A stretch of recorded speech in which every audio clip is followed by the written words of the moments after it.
कोई हमसे कहता है एक दिन इस दुनिया में अचानक से पोर्टल खुलने लग गए थे। उस पोर्टल से दुनिया भर के राक्षस बाहर आने लग गए और फिर इंसानियत पर खतरा मंडरा रहा था। इंसानों के अंदर एकदम से पावर जगने लग गई थी। फिर उसके बाद राक्षसों का ही शिकार हो रहा था। उनकी उनकी ऊर्जा और पावर के लिए इंसानों को एक नई होप मिल गई थी। हंटर्स की उनकी योग्यता के आधार पर SSS रैंक के लोगों के बीच में विभाजित कर दिया गया था। लेकिन जो G क्लास के लोग थे वो बिल्कुल आम इंसानों जैसे ही थे और वो इतनी कोई खास भी नहीं थी। और पैसे देने या ट्रेनिंग करने के बाद भी जो G क्लास के हंटर हैं वो S क्लास के हंटरों में भी बहुत कम बदल सकते हैं। हम एक लड़की को देखते हैं जो एक पोस्टर को देख रही होती है। उसी पोस्टर को बार बार घूर रही होती है। पोस्टर को देखने के बाद जो उस लड़की के हाथ में कागज़ होता है फिर वो उस कागज़ को देखती है। मैं इस बार भी आई हूँ और ये मेरा 10वीं बार है जब मैं अपना इवैल्यूएशन करा रही हूँ। लड़की नाराज़ होती है और कहती है क्या इससे किसी को कोई फ़र्क भी नहीं पड़ता कि मैं कितनी ट्रेनिंग कर रही हूँ। लड़की से पीछे से कोई कहता है आपको क्या कोई हल्का सा झटका महसूस हो रहा है। हम इस लड़की के पीछे एक लड़के को देखते हैं जो खड़ा होता है और इसी ने वो बात कही होती है। फिर ये लड़की उसकी तरफ देखती है और अपने बाल सही करती है। तो मन में कहती है ये लो एक और आ गया मुझ पर लाइन मारने के लिए। लड़का उस लड़की से कहता है देखो तुम जो भी अजीब गरीब सोच रही हो अपने दिमाग में वो सब निकाल दो। लड़की चिढ़ जाती है और मन में कहती है ये कोई बेशरम है। अपने हाथों में बिजली की पावर इकट्ठी कर रही होती है। और हाँ आपको पहले ही बता दूं कि इसकी ये जो बिजली की पावर है ये B क्लास की है। एकदम से इस लड़के का फ़ोन बजता है और अपने फ़ोन को निकालते हुए कहता है 1 मिनट रुको मेरा शायद मेरा फ़ोन बज रहा है। अपने फ़ोन को देखता है और कहता है माफ़ करना मुझे ये कॉल उठाना ही होगा वो भी कुछ भी करके। फिर यहाँ से भागते हुए कहता है सब लोग मेरे रास्ते से हट जाओ। ये लड़की अपने पेपर को गुड़ी मुड़ी कर मन में कहती है मैं फिर से फेल हो गई। मैं अपनी B क्लास की रैंक नहीं बढ़ा पाई। क्या मैं अपनी क्लास को पार करने में भी असमर्थ हूँ। लड़की के फोन में एकदम से एक मैसेज आता है और उस मैसेज में लिखा होता है आपातकालीन सूचना सियोल की सेओंगडोन भूमि गेट की उपस्थिति। एक लाश कांटेदार बैल देखा गया। सभी आसपास के शिकारियों से एक लाश से ऊपर मदद का अनुरोध। ये लड़की उस मैसेज को देखकर घबरा जाती है और कहती है ये कैसे हो सकता है। एक कांटेदार बैल यहाँ कैसे हो सकता है। एक मॉन्स्टर को देखते हैं जो शहर में तबाही मचा रहा होता है। लेकिन इस रिपोर्टर को फिर भी चैन नहीं है। लगता है उस मॉन्स्टर के हाथों ये मरना चाहती है। साली इस समय जान बचा के भाग या रिकॉर्डिंग कर रही है। चल मॉन्स्टर को देखते हैं जो शहर में तबाही मचा रहा होता है और सब कुछ तोड़ फोड़ रहा होता है। लड़के को देखते हैं जो उस बैल के डर के मारे भाग रहा होता है और उसके हाथ में एक बच्ची का हाथ भी होता है। और फिर वो बच्ची नीचे गिर जाती है और लड़का उस बच्ची को देखता है। ये लड़का उस बच्ची को जाकर उठा लेता है और कहता है तुम ठीक तो हो ना। दोनों के पीछे उसी बैल को देखते हैं जो इन दोनों को मारने के लिए आ गया होता है। एकदम से इस बैल के ऊपर बिजली गिरती है वो भी बहुत जोर की। यहाँ पर यही लड़की आ जाती है वो भी बाइक का हेलमेट पहनकर। ये लड़की थोड़ी सी हैरान होती है और कहती है ये कैसे हो सकता है। मैंने तो इतना भयानक वार किया था लेकिन इसे खरोंच तक नहीं आई। बैल पर एक और अटैक करने के लिए तैयार हो रही होती है। पूरी ताकत लगाकर उस बैल पर एक और हमला कर देती है। वो बिजली से नीचे उतर के आती है। लेकिन हम उसी बैल को देखते हैं जो धुएं में से बाहर आता है और बहुत जोर की चिल्ला रहा होता है और उस लड़की पर हमला करने के लिए आगे आ रहा होता है। अपने दोनों हाथ एकदम से जमीन में देकर मारता है और उसकी दोनों हाथों की मारने की वजह से जमीन पूरी टूट जाती है। भी घायल हो गई होती है और उठते हुए कहती है तो ये भैंसा एक क्लास का है और ये लेवल 2 पर है। फिर ये लड़की सीधा उस लड़के के पास आ रही होती है भागते हुए और साथ ही में भैंसा भी पीछे आ रहा होता है इस लड़की के पीछे भागते भागते। ये लड़की उस लड़के को देखती है और कहती है ये अब बहुत बुरा होने वाला है। फिर एकदम से मुड़ती है और आगे जा रही होती है। लड़के से कहती है जितना जल्दी हो सके यहाँ से कट ले। और फिर एकदम से उस भैंसे के सामने आकर खड़ी हो जाती है और वो भैंसा एक घूंसा जमीन में दे के मारता है और पूरी जमीन ही टूट जाती है। और फिर ये अपने आप को चार्ज कर रही होती है और अपनी पावर को देखती है और हैरान होते हुए कहती है ये कैसे हो सकता है। अब मेरे पास पावर ही नहीं बची है और इतनी पावर से मैं इसका कुछ भी नहीं उखाड़ सकती। लेकिन वहीं पर वो भैंसा एकदम इस लड़की के एकदम करीब पहुंच जाता है कि हमें अपने पास्ट मेमोरीज बताती है। और हम इस लड़की की पास्ट मेमोरी में देखते हैं कि एक पूरी टूटी हुई शहर में बैठी है वो भी अकेली और रो रही होती है। और फिर इस लड़की के साइड में एक लड़की के पैर आते हैं और ये लड़की कहती है मैं उन डीमंस को कभी माफ़ नहीं करने वाली। फिर दोबारा से रो रही होती है और कहती है और जिस दिन वो मुझे मिल गए मैं उनको एक को भी नहीं छोड़ूंगी। एक एक करके उन सबको चुन चुन के मारूंगी। तो भाई जो वो दूसरी लड़की थी ना वो इस लड़की की बहन है और उस लड़की का नाम है मैरी। और ये रोते हुए कहती है, मैरी अब से मैं इसको लाइटनिंग बुलाने वाला हूँ। मैरी को देखते हैं जो लाइटनिंग को घूर कर देखती है और कहती है, तुम अपने मन से ये ख्याल भी निकाल दो कि तुम बदला भी ले पाओगी, ठीक है ना। फिर लाइटनिंग अपनी दांत एकदम से दबा लेती है और अपनी पावर को भी और ज़्यादा बढ़ा रही होती है और कहती है, मुझे तुम्हारी ज़रूरत नहीं है कि तुम मुझे बताओ कि मुझे क्या करना है और क्या नहीं। और फिर लाइटनिंग के एकदम से आंखों में भी लाइट आने लग जाती है और फिर उसके पूरे शरीर में ही बिजली दौड़ रही होती है और ये एकदम से ही बहुत बड़ा बिजली का गोला बना लेती है। जैसे ही ये उस मॉन्स्टर के ऊपर छोड़ती है उस बिजली के गोले को, एक बहुत बड़ा धमाका होता है। ये लो, पूरी दुनिया को चैन मिल गया, लेकिन इस रिपोर्टर को अभी भी चैन नहीं मिला। ये साली यहीं खड़ी है। लाइटनिंग एकदम से अपने हाथों को देखती है और कहती है, लेकिन मैं इसे कैसे हरा सकती हूँ, ये तो मुझसे कहीं गुना ज़्यादा पावरफुल था ना। और फिर लाइटनिंग साइड में देखती है, देखते हैं लाइटनिंग के अटैक की वजह से उस भैंसे का तो आधा शरीर ही गायब हो गया होता है। भाई मैं इसे अब से रोहित बुलाने वाला हूँ, मैं इसको लड़का कह के थक गया हूँ, ठीक है ना। जब भी मैं रोहित कहूँ तो समझ लेना मैं इसको ही बोल रहा हूँ। फिर लाइटनिंग के सामने आता है और उसको शुक्रिया अदा करता है। फिर लाइटनिंग रोहित से कहती है, मुझे ये अच्छा लग रहा है कि तुम लोग सही सलामत और वन पीस में हो। फिर लाइटनिंग को थोड़ा झटका लगता है और थोड़ा सा हैरान होते हुए कहती है, एक मिनट। हम रोहित को देखते हैं जो वहाँ से जा रहा होता है और लाइटनिंग पीछे से कहती है, लड़का मेरा नाम जानता कैसे है? किसी को ये बिल्कुल भी नहीं पता चलना चाहिए कि मैं लाइटनिंग एम्प्रेस हूँ। लाइटनिंग एकदम से और ज़्यादा शौक में चली जाती है और कहती है, ये कैसे हो सकता है? जो अभी अभी आवाज़ मैंने अपने दिमाग में सुनी थी ये तो इसी इंसान की आवाज़ थी। हम देखते हैं रोहित बिल्कुल आराम से एकदम रिलैक्स होकर अपने घर जा रहा होता है और बच्ची उसकी गोद में सो गई होती है। रोहित कहता है, मैंने सुना है कि ये जगह बहुत फेमस है आत्महत्या करने के लिए, लेकिन मैं यहाँ मरने के लिए नहीं आया हूँ, ये इसका उल्टा है। तो अपने फ़ोन में देखता है और मन में कहता है, मैं तो मरने की कगार पर आ गया था, ये तो भूल ही जाओ कि मैं अपनी भतीजी को भी बचा पाता। और फ़ोन में घुसा हुआ होता है और फ़ोन को ही कहता है,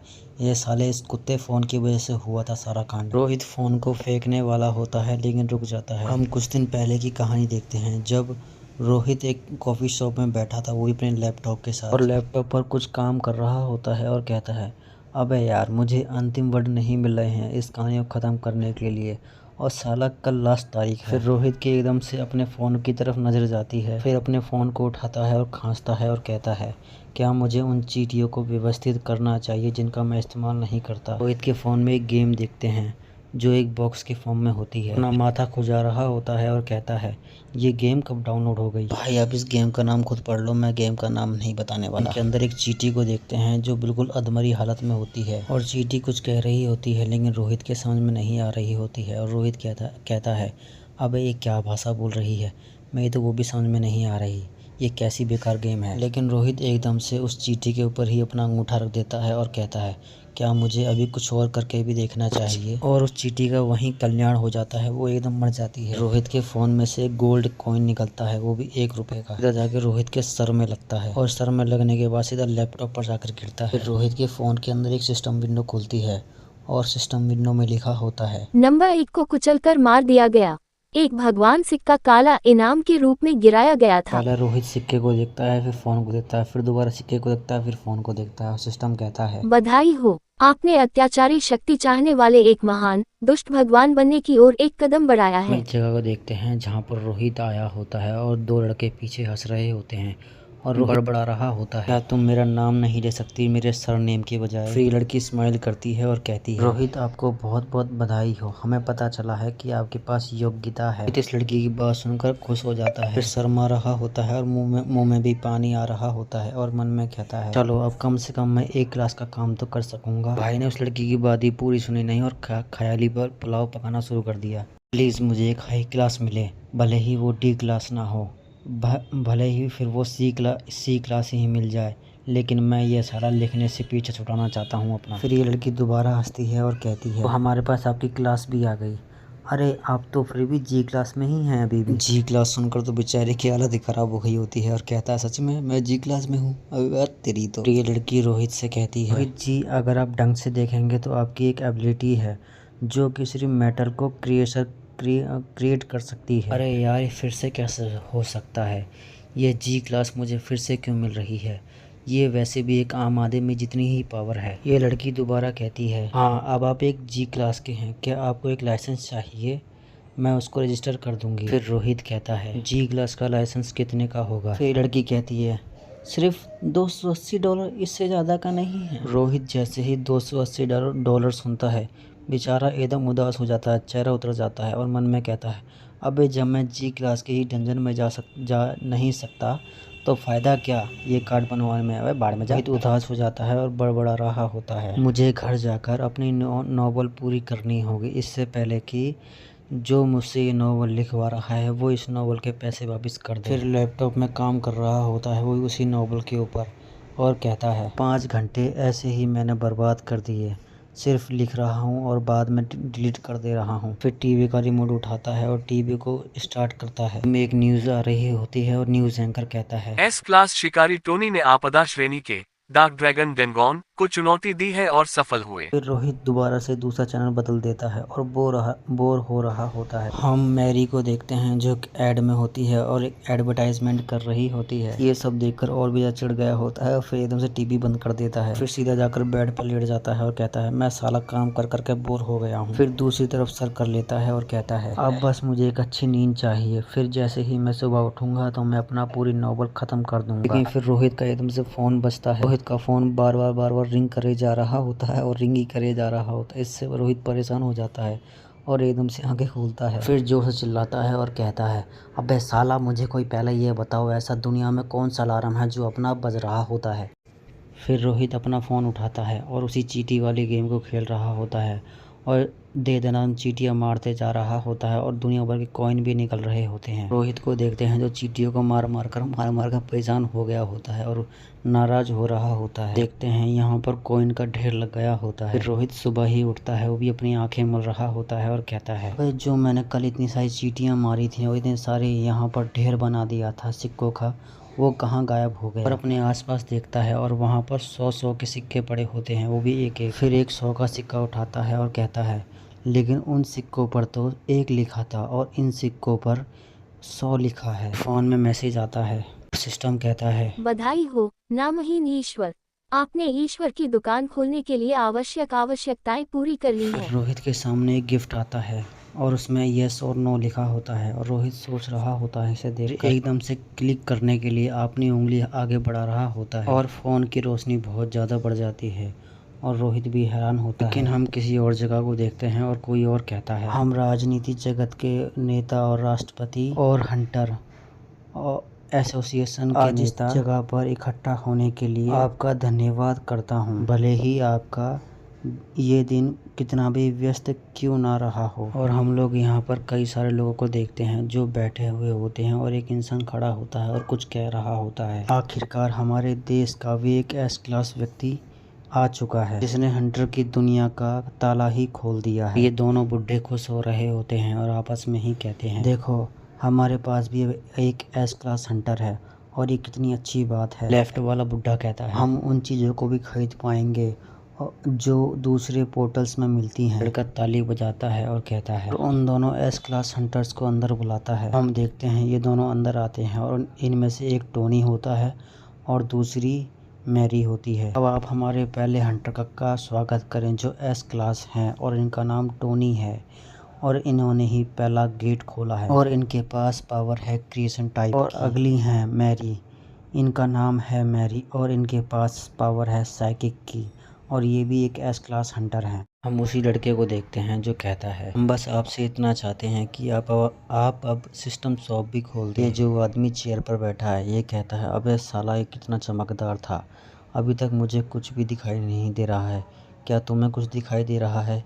फिर ये चश्मे वाला बंदा कहता है नहीं सर मुझे भी कुछ नहीं दिखाई दे रहा है। फिर हम उसी बंदे को देखते हैं जो कहता है आप सब लोग इतना हैरान मत होइए, क्या है ना सिस्टम शॉप उसको ही दिखाई देती है जो हंटर होता है या जिसके पास हंटर की पावर होती हैं। वही चश्मे वाला लड़का कहता है और अब आप सब लोग शांत हो जाइए, अब हम मैरी की पावरों से ही देख पाएंगे कि वो सिस्टम शॉप क्या है और टोनी क्या देख रहे हैं। मैरी को देखते हैं चौड़ में आ गई होती है और अपना गला साफ कर रही होती है। फिर मैरी अपनी पावर का यूज़ करती है और सिस्टम शॉप सबको दिखने लग जाती है और इस सिस्टम शॉप में 3 आइटम होते हैं।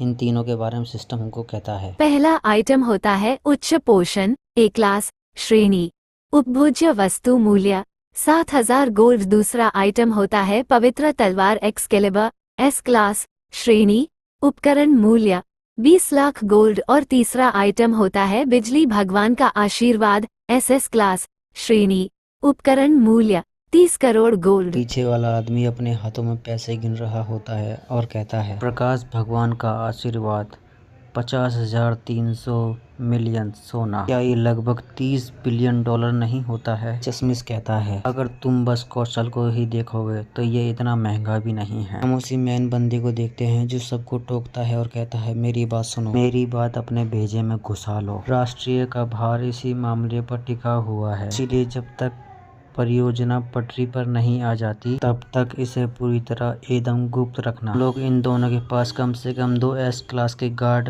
भेज देंगे, वो पहरा देने के लिए। हम रोहित का सिस्टम देखते हैं जो कहता है, बधाई हो नामहीन ईश्वर, आपने ईश्वर की दुकान खोलने के लिए आवश्यक आवश्यकताएं पूरी कर ली हैं। भगवान की दुकान को सक्रिय करने के लिए आपको 100 सिक्कों की आवश्यकता होगी। क्या आप अपने सिक्कों का उपयोग करना चाहेंगे? हम रोहित को देखते हैं जो ये बात सुनता है और कहता है, हाँ क्यों नहीं, जल्दी का सिस्टम शॉप ओपन। देखते हैं रोहित का एक सोने का सिक्का चला जाता है, वो भी 100 का। हम रोहित को देखते हैं जो सिस्टम शॉप में चला गया होता है और कहता है, ये सब कैसी स्किल हैं, इतनी अजीब हैं। अबे इतना स्क्रॉल कर रहा हूँ फिर भी समझ में नहीं आ रहा है कि ये कौन सी स्किलें हैं। रोहित की सिस्टम शॉप देखते हैं जिसमें अलग भाषा लिखी होती है और इसी वजह से रोहित परेशान हो रहा होता है। रोहित सिस्टम शॉप को देखते हुए कहता है, एस क्लास और जी क्लास के बीच आसमान और ज़मीन का अंतर है, लेकिन शायद अभी भी मैं अच्छा खासा पैसा कमा सकता हूँ। सिस्टम शॉप की भाषा देखकर बेचारा परेशान हो रहा होता है और कहता है, अबे इस भाषा का मतलब क्या है, मुझे कोई समझाएगा। और रोहित को पसीने आ रहे होते हैं क्योंकि उसमें रकम ही इतनी लिखी है और रोहित रकम को गिनते हुए कहता है, अबे ये तो 100,000 हैं और ये तो 10,000 100 हैं। फिर रोहित का फ़ोन एकदम से चमकता है। रोहित एकदम से उदास हो जाता है, ऐसा लग रहा है जैसे कि इसकी आत्मा इसके शरीर को छोड़कर भाग गई है। फिर रोहित कहता है, मैंने पूरी रात 300 सिक्के पाने में लगा दी थी, जो मेरे सिस्टम में मुझे शॉप में कीमत दिख रही है। अब मैं इनका क्या करूं, ये तो मेरी रेंज से भी बहुत हाई हैं। फिर जो सिस्टम शॉप होती है वो एकदम से स्पीड में ऊपर होने लग जाती है। फिर रोहित के सामने एक स्किल आती है जो सिर्फ 100 गोल्ड की होती है, तो उस स्किल को देखता है और कहता है, क्या ये सिस्टम चाहता है कि मैं इस स्किल को खरीद लूं? रोहित उस स्किल को खरीद लेता है और फिर सिस्टम आके कहता है, आपने अंधे भगवान की आंखें अद्वितीय अधिकार खरीदी। फिर रोहित को सिस्टम की सारी भाषा समझ में आ रही होती है और रोहित कहता है, अबे सिस्टम तू क्या पागल हो गया है, तू ये क्या कह रहा है कि मैंने ब्लाइंड गॉड की आंख की पावर ले ली है तो मैं इसका कुछ इस्तेमाल भी हो सकता है क्या? और फिर सिस्टम इस आंख के बारे में पूरा डिटेल देता है। नामहीन ईश्वर का अद्वितीय अधिकार जो महान इच्छा से प्रकट हुआ था, भले ही आप सत्य को देखें, आप इसे नहीं देख सकते हैं। मूल्य 100 गोल्ड। हम रोहित को देखते हैं जिसकी आंखें एकदम सफ़ेद हो जाती हैं, वो अंदर से लेकर बाहर तक। रोहित एकदम से पलंग पर गिर जाता है और कहता है, अबे मेरी आँख को क्या हुआ, मेरी आँख, मुझे कुछ दिखाई नहीं दे रहा है। फिर बेड से खड़ा होता है और इधर उधर हाथ मार रहा होता है और आगे की तरफ जा रहा होता है और कहता है, अबे ये सब क्या है, मेरे को दिखाई क्यों नहीं दे रहा है, कहीं ऐसा तो नहीं कि मैं अंधा हो गया हूँ? नहीं, ऐसा नहीं होना चाहिए मेरे साथ, मुझे कुछ भी करके 911 पर कॉल करना होगा। साला मेरा फ़ोन गया कहाँ? ऐसा लग रहा है कि मेरा फ़ोन आसपास में ही है। फिर एकदम से ही रोहित का पैर रोहित की टेबल में लग जाता है और उससे रोहित को बहुत ज़्यादा दर्द हो रहा होता है और रोहित कहता है, इसकी माँ का कुत्ता काटूं, इसकी बहन का टांग मारूं, साला मेरा पैर तोड़ दिया। रोहित की आंखें एकदम से सही हो जाती हैं और रोहित कहता है, अरे हाँ अब बिल्कुल साफ दिख रहा है, चलो भगवान का शुक्र है कि मैं अंधा तो नहीं हुआ। फिर घबराते हुए अपने फ़ोन के पास आगे बढ़ रहा होता है और कहता है, अबे तेरी, ये साला कितना डरावना था, अभी मैं अंधा होते होते बचा हूँ। फिर रोहित जैसे ही अपना फ़ोन अपने हाथ में लेता है तो कहता है, अबे ये क्या बकचोदी है, पहले मैं साले इसके वर्ड नहीं पढ़ पा रहा था लेकिन अब सब कुछ समझ में आ रहा है। हम इन 5 स्किल्स को देखते हैं। भाई वैसे ही 5 स्किल ज़्यादा इंपॉर्टेंट तो नहीं है, लेकिन आपको पढ़ना है तो पॉज करके पढ़ लेना, मैं एक्सप्लेन नहीं करने वाला। चलिए फिर हम आगे बढ़ते हैं। स्किल को देखते हैं जो बहुत ज़्यादा चमक रही होती है और रोहित इसी के ऊपर अपनी नज़र मारता है और कहता है, मुझे ऐसा लग रहा है जैसे कि मैं किसी नॉवल का हीरो बन चुका हूँ और हमें इस स्किल के बारे में पता चलता है। ये स्किल होती है श्रेणी उत्कृष्ट गु अनन्य प्राधिकरण सृजन पालौकिक श्रेणी वर्ग मूल्य 1,00,000 करोड़ गोल्ड। फिर रोहित उदास बैठा हुआ होता है और कहता है, अब मैं अपनी जी क्लास का क्या करूं? लगता है मरते दम तक ही मैं अपनी जी क्लास के साथ ही मरूंगा। एक एस क्लास मौत तक एस क्लास ही रहती है, लेकिन मैंने सुना है कि इसमें कोई अपवाद भी है। एकदम से हैरान होता है, मन में कहता है रुको जरा। फोन में देखता है और कहता है क्या मैं कुछ और स्किल भी खरीद सकता हूँ? रोहित के सामने एकदम से एक फिंगर वाली स्किल आ जाती है और भाई आप खुद पढ़ लो, मैं नहीं बताने वाला। और रोहित कहता है अबे ये कैसी स्किल है?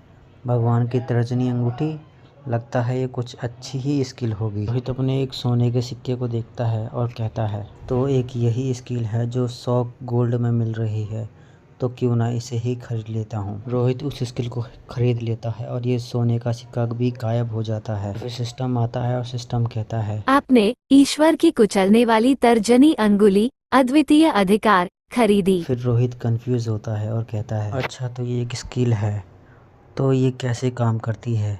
ये एक भगवान की उंगली है। देखते हैं रोहित जैसे ही उस उंगली का इस्तेमाल करता है एसी चालू हो जाता है, फिर दोबारा इस्तेमाल करता है फिर एसी बंद हो जाता है, फिर एक बार और इस्तेमाल करता है दोबारा एसी चालू हो जाता है, एक बार और इस्तेमाल करता है फिर एसी दोबारा बंद हो जाता है। रोहित अपनी उंगली को टीवी की तरफ करता है, लेकिन एकदम से ही टीवी चालू हो जाता है और फिर उंगली को देखते हुए कहता है भाई ये कैसी पावर है? ये तो सिर्फ बंद चालू कर रही है, इससे ज़्यादा कुछ कर ही नहीं पा रही बे। भाई ये पावर कितनी बेकार है, ये तो साली एक रिमोट जैसी है जिससे कि मैं कुछ भी कंट्रोल कर सकता हूँ या किसी भी डिवाइस को कंट्रोल कर सकता हूँ। धत तेरी की थू। भाई मैं आपसे ये पूछना चाहता हूँ कि मैं आई एम फेटेड विलन के जो अगले चैप्टर आए हैं यानी नए चैप्टर आए हैं उनको मैं एक्सप्लेन करूँ या नहीं? अगर हाँ कहोगे तो मैं कर दूँगा और ना कहोगे तो नहीं करूँगा, क्योंकि उसके चैप्टर पहले ही किसी ने एक्सप्लेन कर रखे हैं, 100 से ऊपर हैं, और मैं उसकी आगे के चैप्टर एक्सप्लेन करूँगा जो आगे कहानी है उसमें। ठीक है तो बता देना मुझको।